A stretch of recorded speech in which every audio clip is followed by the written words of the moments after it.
I keep seeing online that Outbound is broken, but honestly, after spending hundreds of hours and having nearly 1,000 conversations with sales and revenue leaders across some of the biggest, best, and fastest growing B2B businesses on earth, every time I audit their campaigns, I typically find that there is one thing missing in those campaigns that means Outbound is failing. And quite often, they're hyper focusing on an area that doesn't convert.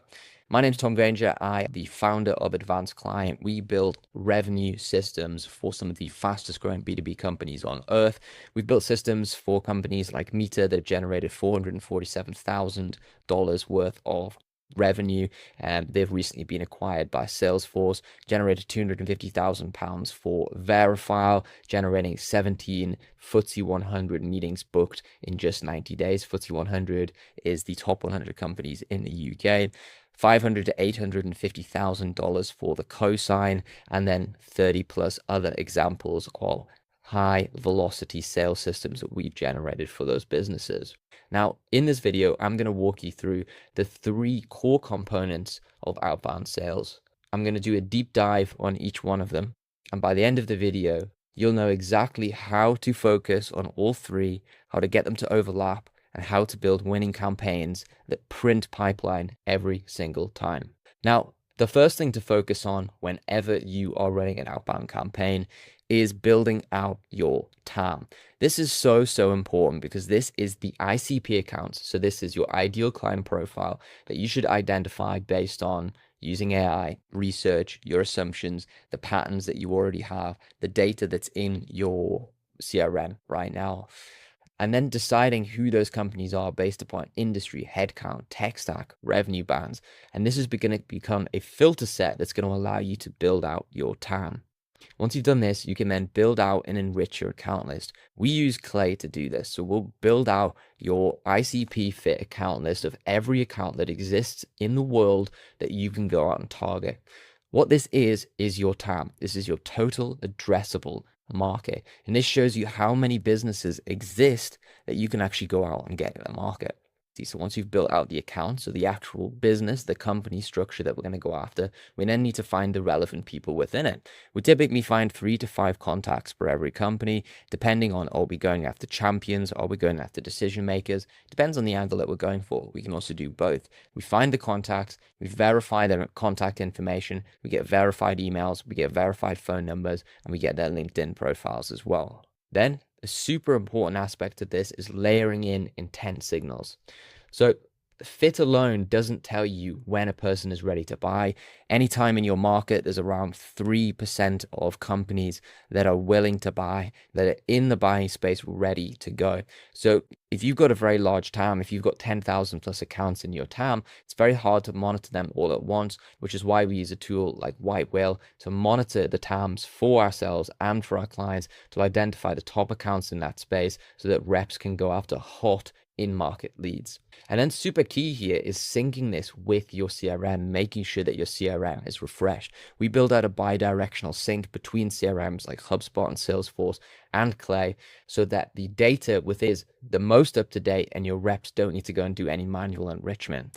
Data is actually degrading at around 30% a year, and this is increasing month over month as people change jobs, move jobs a lot quicker, and play the career game. If your account list is more than a year old, I can guarantee 30, 40, 50% of that account list is dead. And if you're getting your reps to reach out to them, that means they're wasting their time, they're damaging their domain, they're ruining their phone numbers, and overall, they're not completing a useful revenue generating activity.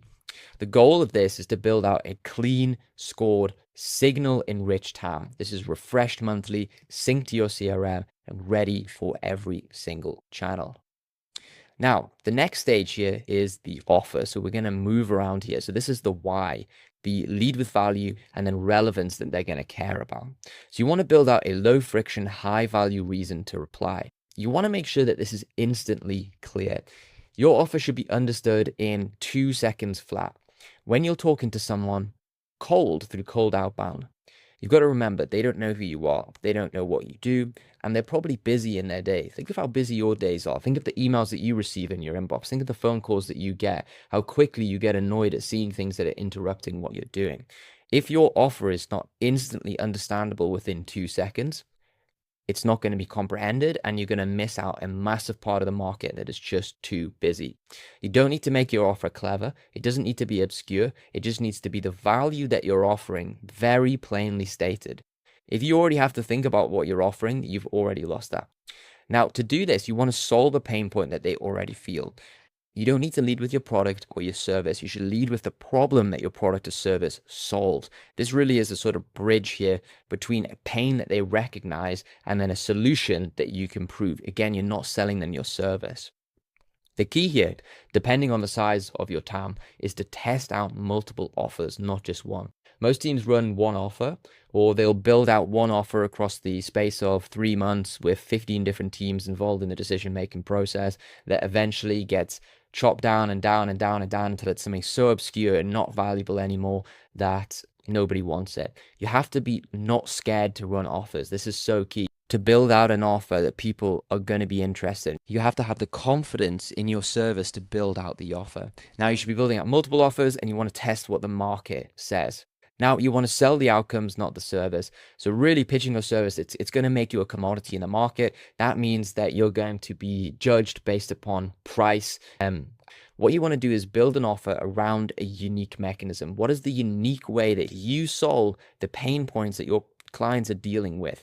How do you solve it differently? It's going to separate you from every other vendor in the inbox, and then package it to travel internally. So your offer should be forwardable. And this is so important, especially when you consider dark social. So social that is not trackable. It's things that are said in Slack channels and Teams channels that are forwarded via emails, that are passed over in company meetings, that are brought up in board meetings, that are presented, whatever that may be. It should be a one-pager, a visual breakdown, maybe a benchmark, something that the champion who's going to push your deal through and share with their VP without needing to explain it. Again, very, very simple. And if someone's sending a one-pager, it has to be super simple for the person who's receiving it to get. If you get a 10-page one-pager that's super complex, super dense, you ain't reading that thing, and it's just going to end up in another pile of things that aren't completed.